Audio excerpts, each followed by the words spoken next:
This is Battleground PA, a PennLive podcast discussing the issues that matter to Pennsylvanians and documenting the events in the Keystone State and beyond that could shape how you vote in the 2024 elections. Greetings, everyone. It's great to be with you again. This is Joyce Davis, and I'm PennLive's Outreach and Opinion Editor, and I also have the wonderful task of having to moderate Battleground PA. This is indeed our weekly podcast to kind of bring you up to date with what's going on with the 2024 elections locally and nationally. So for that, we are delighted that we have Jeffrey Lord, who's here with us, and he's always good to kind of keep us posted on what's happening with the Republican Party. And we also have John Cole, who's here with us, who's a specialist actually in Pennsylvania politics with the PA Capital Star. So I want to welcome both of you here, Jeffrey and John. But Jeffrey, why don't we get started with you? I want you to bring us up to date with what's the most important things happening now where you sit with the Republican Party and Republican politics and Trump. Look, a lot of stuff has been going on. Navarro is headed to prison or to jail for, I don't know if it's a prison or jail for a few months, associated with the January 6th. We've had another primary, Ohio. We've got Trump unable to make his bond. So tell me, as you sit, what's important? There's so much. Oh, not much. A lot going on. You've named them all, and there's probably more out there. One of the things that really does disturb me is, and I'm sure I know you've heard the phrase before, the weaponization of the law and the legal system to target your political opponents. Everything that has been done to President Trump and some of those around him, I mean, I find just inexcusable. And the irony is, as I listen to President Biden, he's saying, if you don't elect me, this will happen. And I'm saying it's already happening and you're doing it. That, I think, is a very big problem. You're supposed to be able to express your political views and all of this sort of thing, and then move on. And, you have debates and all of that kind of thing. But what you're not about is sending your opponents to jail if you've got the power to do so. That, I think, is a real problem. Now, Jeffrey, dear Jeffrey, we're there's another point of view on all of this. I do. Many people look at this and they have seen criminal behavior. They've seen behavior that's undermined the Constitution. So on the other side, people are seeing the courts protecting the American people actually from behavior that almost that led to people dying on January 6th. And that people see that Trump was a part of that and those around him. So I'm not sure everyone agrees with you that the legal system has been weaponized. Some people see the legal system has defended American democracy. John, I don't know, you want to weigh in on this? I don't know if this is your bailiwick or not, but you might have some opinions. Well, I apologize that the meeting actually cut out. So I just rejoined. So actually, I didn't hear where you left off. So Well, no, Jeffrey was raising the issue from the world is a mess. Exactly. Republican perspective that the legal system and the criminal justice system is being weaponized against Donald Trump and his supporters. And I was simply explaining there's another point of view in all of this. We look at it and say that, oh my goodness, the courts have to stop some of this behavior. I don't know where you sit or what you're seeing. Well, again, I can just say as a reporter from the Pennsylvania angle of things, at least for the Republican supporters that former President Trump has, he's not really losing it from his core base.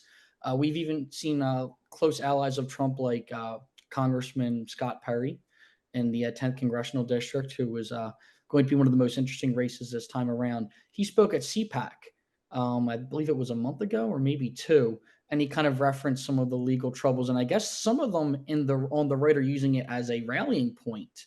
Yeah, there are those on the right. Fundraising point. Yeah. Having said that, though, on the left, certainly it's a way to also build up their support, because there are those on the left that I've talked to in the Democratic Party. I guess, I'm less concerned about the left and the right as I am about that big middle. And the big middle is really what I think. Are you? I mean, am I wrong, Jeffrey? We do have to worry about the people that really aren't allied or pledged to any of the parties, but simply want to do the right thing. How is all of this playing with people who just, I'm not paying it, but this, I want a government that works. I want people I can respect. I want trustworthy, dependable American system. How is all of this playing with the average guy in the middle? Well, I think the average guy increasingly, and I look at Trump's polls every time they go after him, his numbers go up. And I think that says something. Do his numbers go up You don't with have the, to agree with Donald Trump to think that you shouldn't be weaponizing the law to go after him. If you're going to do that, but Jeffrey, what do you do if the prosecutors actually legitimately believe that someone has committed a crime? I mean, there's enough. We all saw what happened January 6th. They made a case. He was convicted in a court of law about fraudulent reporting of his assets. What do you do when you have this? Are we not supposed to actually prosecute people that there's evidence that they've committed crimes? well, I don't think the evidence is there. I think what the evidence shows is that you've got political prosecutors out there. The Attorney General of New York, Fani Willis down there in Georgia. They're political enemies. They don't like Donald Trump. But they went through a court system that we all would, I would have to go. If I did that, I'd have to stand before a court and a judge and a jury in some cases would have to decide if I'm, so Joyce, that's the only thing. We the, do the have to depend upon our court system unless we have anarchy, well, right? but this is the problem with the corruption. I mean, there is no having lived there a long time, I can say there is no Republican of any kind who's going to get a fair trial from a jury in Washington, D.C. The town is 99.999% left. And Well, then you're talking about the judicial system and you're talking about from the average people. legal system. I don't know that I would brandish everyone as not being able to have a fair trial. But John, why don't we move on and talk about a few other things? You had some stuff you all, in addition to what's going on nationally, you think things are going on in Pennsylvania. I'm not sure about that, but tell me what's going on. Well, of course, again, let's never forget the Pennsylvania angle here, as we are the Yeah, key state, right. the state with the most electoral I votes. believe we're both Pennsylvanians, so we it's the angle is here. It's built in. But Of course. No, but it's interesting because we have some recent polling now. Again, not as of today, but in the past few weeks. That again, I wanted to bring up for our discussion because I know last week we did talk a bit about polling, but I didn't have those numbers there for you. So I wanted to bring up some recent ones that show how neck and neck it is between Yep. Trump and Biden, if I may. The first one being a poll that was let's see, this was pretty recent. It was conducted 2 weeks ago. Looks like March 10th to March 13th. It was Emerson College. Yep. It showed Trump with a narrow lead, 47 to 43 over Biden in the state, while at the same time, Senator Casey was leading Dave McCormick by 4 points. So it's kind of fascinating that we're seeing there is, again, it's March and we'll see how these polls right. go. There's But a right lot to now, happen. we're seeing Casey right now outpace Biden at the top of the ticket. And we've seen Casey and McCormick, who are both the presumptive nominees for each party. They're both trying to attach the other to the top of the ticket because in their mind, they believe that the candidate at the top of the ticket is somewhat popular. They're trying to kind of tie them. Again, Casey has mentioned that McCormick is a quote for the MAGA agenda. And then we've seen McCormick respond by saying Casey says whatever Biden tells him to do. So we're seeing both trying to link the other. Most recent polling has indicated that. Three particular issues I wanted to talk about that they polled as well that I thought was interesting. Because Jeffrey actually brought this up last time about immigration. And there's been some movement in Texas on immigration too. I wanted to talk to Jeffrey about that, back and forth over whether the state can enforce the immigration laws. But go ahead. Yes, and there's actually a PA angle we can get on there in one moment as well. But in this polling for immigration and border security, Trump was the trusted candidate for that issue by 54%, 46% selected Biden. However, that's one issue where Trump seemingly has an advantage over Biden. Then you go to abortion access, Biden leading there with 57% and Trump with 43%. So it goes to show you that there are two issues, like we talked about in the last recording, is that Jeffrey said that he thinks immigration is going to be a big topic for this upcoming election. And if that's the case, I understand why Trump wants to talk about it, because at least that most recent Pennsylvania poll mentioned that voters in Pennsylvania seemingly side with Trump on it narrowly, but still they side with him. And then you juxtapose that with Biden on the campaign trail just a few weeks ago in Delaware County. I was there for that rally, and he talked a lot about abortion access. Yeah, And well, that's right. I don't think it's an accident that we're seeing him poll better than Trump on that particular issue with Pennsylvania voters. So we're kind of seeing why Trump is talking about immigration a lot and the border, and we're seeing why Biden is talking about abortion access, because Pennsylvania voters have seemingly, at this point in time, decided they prefer one candidate over the other on those particular issues. I think it's important to note here too that apparently the Latino caucus or whatever came out in support of Biden this week. So I don't know if that's related to immigration or where that would stand in there, but that was a significant development. Not that, as Jeffrey and I know, everybody listens to caucuses when they go into a poll, right? And nor do they pay attention to polls frequently. But Jeffrey, what are your thoughts on this polling stuff? I think Jeffrey and I agree on this. We give it, a little bit of credence, but not a lot. Well, it's fun. It's always fun to talk about. But as President Thomas E. Dewey once said, you can't always trust the polls. That's right. Unfortunately. That would be a reference for those who are unfamiliar with him. Thomas E. Dewey was the Republican nominee in 1948, the governor of New York, very popular. And he was so far ahead, so said the polls, of President Harry Truman, that they stopped polling because they said there was just no sense to it. He was going to win in a landslide.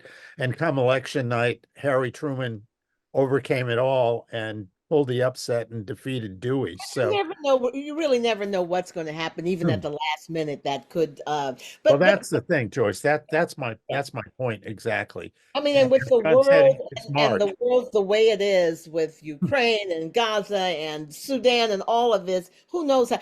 What I'm really impressed with is how important international now seems to be local. But John, now you seem eager to want to add something. Go ahead. To your point again, I'm not saying these polls are gospel. I don't want it to be interpreted as such, but I think it's noteworthy that I think the campaigns do look, these campaigns conduct their own internal polling. Yeah. And let's not forget that, even though, again, we're talking about at this current time that we're seeing it neck and neck between Trump and Biden. I think we all are expecting. Well, the truth is, we're not talking about this current time. We're talking about 2 weeks ago. By the time you get the poll, it's outdated. But I get it. It's still interesting to look at. That's how people thought 2 weeks ago. So, but I want to ask Jeffrey something else too before we, and then we're going to come back to Pennsylvania. Don't worry. I really want to. What's the thing with former President Trump not being able to make the bond? I mean, his bond.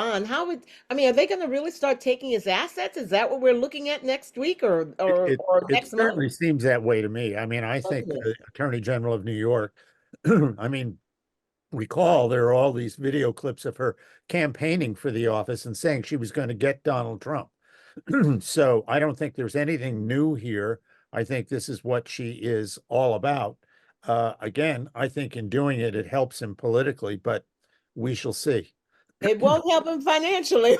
I mean, if she seizes Trump. Well, Joyce, I know that you and John and I are always saying, gee, I think I left my last $450 million in the sock drawer.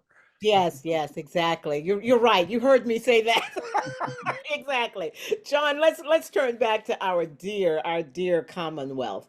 Tell us what else we need to know about what's percolating out there. Look, we have by the way, we on Monday, I'll be a part of a big actual congressional forum. Several news organizations are getting together. We'll be at the Rose Lerman to have the candidates listen to what the voters are saying. It's going to be really interesting, breaking people off in different rooms, letting them talk, and then asking the candidates to kind of weigh in on what they've heard.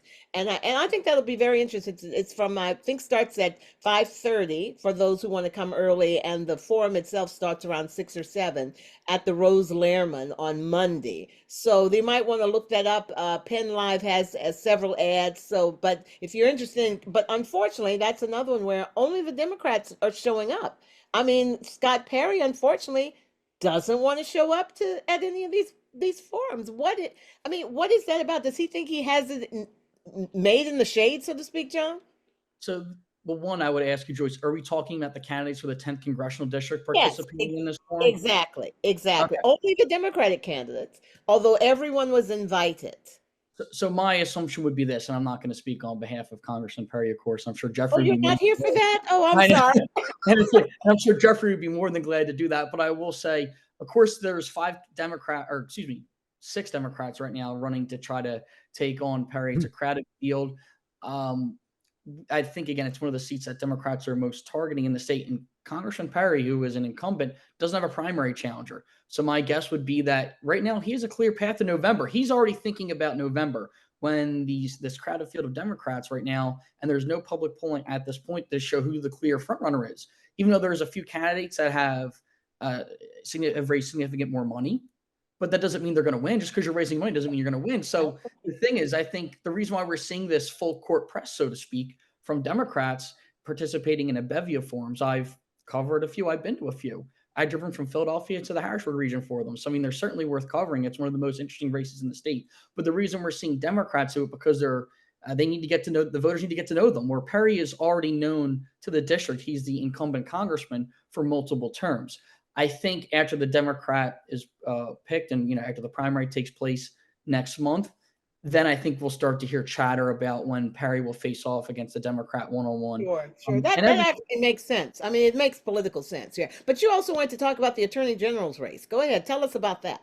Sure. So that will be, and that's one of statewide importance. So to the audience who not only lives in the 10th congressional district, would want to hear about that because that is one of the row offices that not only is it of political importance just because the role the Attorney General plays in the state is important, it's also kind of viewed as somewhat of a jumping board to higher office. I'm sure Jeffrey's heard the old joke, and Joyce, you well, AG standing for almost governor. Our current Well, in one case, it turned out to be true, right? Think about this. 2 of the most 3 recent governors in Pennsylvania were attorney general before they were governor. I mean, Josh Shapiro and then Republican Tom Corbett. So let's not forget that it's an important position in its own right, but it also could lead to other offices beyond that. Right now, so again, the current attorney general is Michelle Henry. She is not running for re-election. She was appointed after Josh Shapiro was elected governor to take over the rest of his term. So when she announced she wasn't running again, a flood of candidates decided they want to go for this office. Again, it's a very important one. There are 5 Democrats in the race seeking their party nomination and 2 Republicans. There were 2 debates last week hosted by ABC 27. Dennis Owens moderated both. And it was fascinating because the 5 candidates running for the Democratic nomination were in lockstep on basically every issue from abortion, the environment, gun rights, you name it. There was so little daylight and they didn't take any shots at each other. It was very much this, I think that someone even in the debate referred to them as teammates. Like they really were even though it's a crowded primary, no one was taking direct jabs at each other. Who seems to be actually though leading from what you get? Who's up there? Again, it's tough. I'll name the 5 candidates, but again, there's no public polling at this point. And I always hesitate to just say, just because one candidate's raised more money doesn't mean they're the favorite. I know Representative Jared Solomon, a Democrat from Philadelphia, has the most cash on hand as of the most recent finance report, but that doesn't necessarily mean, he's going to win. But the 5 candidates are State Representative Jared Solomon, a Democrat who represents parts of Northeast Philadelphia. You have Delaware County District Attorney Jack Stolzheimer. You have Keir Bradford Gray, former Philadelphia public defender. You have Eugene D. Pasquale, who we're familiar with also in a statewide audience because he was the former 2-term Auditor General in the state. And he was also a congressional candidate against Scott Perry in 2020, lost to him there. And then the other candidate in that race is Joe Kahn, a former federal prosecutor, also former Bucks County solicitor. They're the 5 candidates there. And again, they were all essentially in lockstep. And you juxtapose it with the Republican debate that took a few days after. There's just 2 candidates in that race. And that race is fascinating because since it's just 2, it's mano y mano. And when there's just 2 candidates on the stage, they agreed on most issues. So I would say, like, on policy, there's not a wide range of difference, but there was more direct jabs. The 2 candidates are York County District Attorney Dave Sunday. He has the endorsement from the Pennsylvania Republican Party. the Republican Attorney General's Association. So like he has like this establishment support. He also spoke at CPAC a month or two ago as well. So it seems like the establishment, or so to speak, is coalesced around him. But he doesn't have the clear path to the nomination. Just because he has the endorsement doesn't mean he's going to get it. Because on the Democratic side, the state party stayed out. There's no endorsement. It's kind of just an open race for it. The Republican Party won Sunday. However, he's not the only candidate running. The other is State Representative Craig Williams, a Republican who represents parts of Delaware County. It's interesting. Sunday and Williams, both veterans. And even though, again, on policy, there's not a huge difference, but there were direct jabs at each other. Williams made a point. Jabs with what? Direct jabs about your character, or what are they jabbing about? Basically, to say who's more conservative than the other. They tried to make it people the base of. So again, even though Sunday has the endorsement of the state party and the Republican Attorney General's Association, Craig Williams, again, the state representative challenging him, made the case that he's like, Williams has said, I'm the lifelong Republican. He is not. So I guess Sunday changed party registration years later. And Sunday, in an effort to fight back, has said, I'm the one with the support of the state party. I'm the real conservative in the race, so to speak. So it's interesting that, again, on policy, they're nearly the same, but it seems as though they're both trying to say, I'm the real conservative. No, I'm more to the right than you are to the right. Got it. Okay. Will primary voters, will they care about who has the state party endorsement, who does not? I don't know. And actually, that's something I'd like to ask Jeffrey about, where do you think having the state party endorsement in a race like Attorney General, does it matter that much? Can I answer? No. I would say I would disagree, Joyce. I would say yes. You know, if it were for senator or governor, I'm not so sure. But Attorney General, you know, I got to say, even at least on the Democratic side, with the exception of Eugene DePasquale, I couldn't name the other four if my life depended on it. So and on the Republican, you think the party has some weight in some of this stuff? That's interesting. Well, and I do for this reason, is that it isn't a governor or senator's race. It's below the radar, and most Pennsylvanians have no idea who either of them are. So if you've got as it were, a machine out there, the official party machine pushing you as Dave Sunday does, that's an enormous advantage in something like this. That's a good point, especially if they put some money behind it, right? If they help you get the word out. Yeah, all right. I stand corrected on that. Go ahead, John. I want to get to one other point, so we only got 2 minutes. Go ahead. Go ahead. Just on that point, though, I think the Pennsylvania Republican Party has somewhat shifted gears in the past year or so on endorsing. And I'm curious if Jeffrey thinks about this as well. But in 2022, the Pennsylvania Republican Party didn't endorse in the Senate and governor's race, and they ended up. And again, the Republicans lost to Shapiro and Fetterman in those. And it seems like this time the state party is trying to coalesce around a specific candidate. It seems like they're trying to get more involved there. And I'm curious if Jeffrey agrees with that. But it seems like they're trying to take a more proactive approach as opposed to being more passive in that. And yet they don't have a lot of money, Jeffrey. That's also the problem, right? Aren't they having some financial difficulties? Wait, the state party? Yeah. Gosh, I don't know. Beyond normal. You know, again, this all comes down to Pennsylvania ain't Vermont. You know, it's a big state. If you're going to run for statewide office, no matter who you are or what party you're in, it costs a lot of money. And having come of political age, when on the Republican side, John Hines and Arlen Specter were battling it out, the fact that John, who would later be my boss, had an extra $600 million in his personal bank account. That kind of thing helps a lot. And I don't know that we're seeing that yet. We're going to talk about this later. And, it's really a shame. I think it's an indictment of our system that it does cost so much money to run for public office. We really need to figure out a way that we can get people to step up and not feel they have to mortgage their souls. Right. And because to me, that's just not helpful. I don't think we're getting the best candidates. I mean, we're complaining. I ran an op-ed from someone who says, well, if the system remains the same, this is what you're going to continue to get. You complain about your candidates, but this is what you're going to get. So, and I think money has a big deal to do with it. But that's just Joyce on the high horse. Let's move on to the final thing I really want to talk about.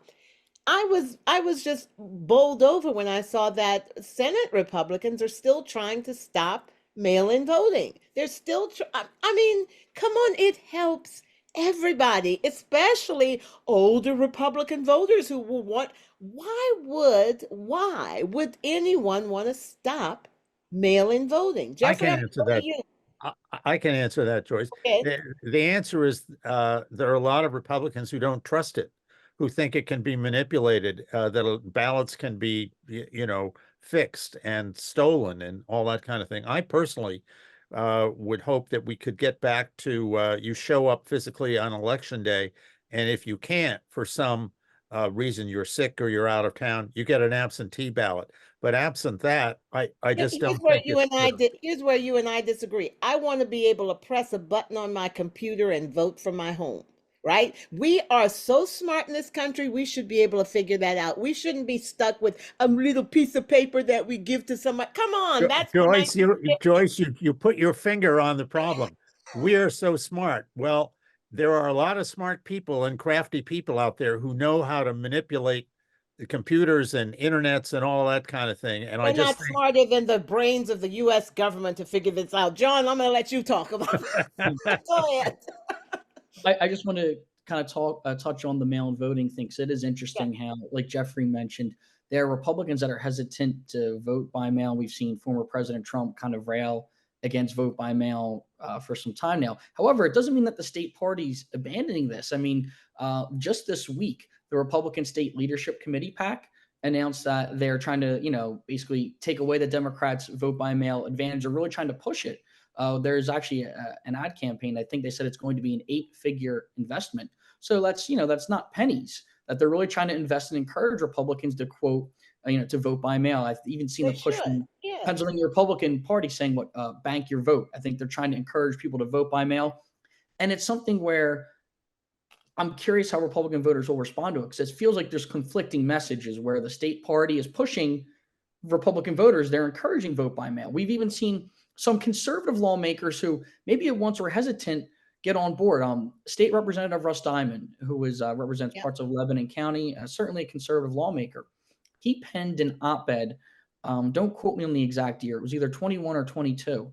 But after vote by mail, he essentially said, like, it's time for Republicans to get with the times and embrace this. He equated it, so we can maybe disagree with the comparison, but he equated it to basketball with the creation of the 3-point shot, saying Oh, how you need to get with the times. The game is changing, so to speak, and different. Republicans need I to mean, evolve. So that's kind exactly. of I mean, interesting. he raises a good point. I mean, why disadvantage yourself by discouraging people? Look, there are a lot of older Republican voters, disabled people who are Republicans who it would be so much easier for them if they could vote.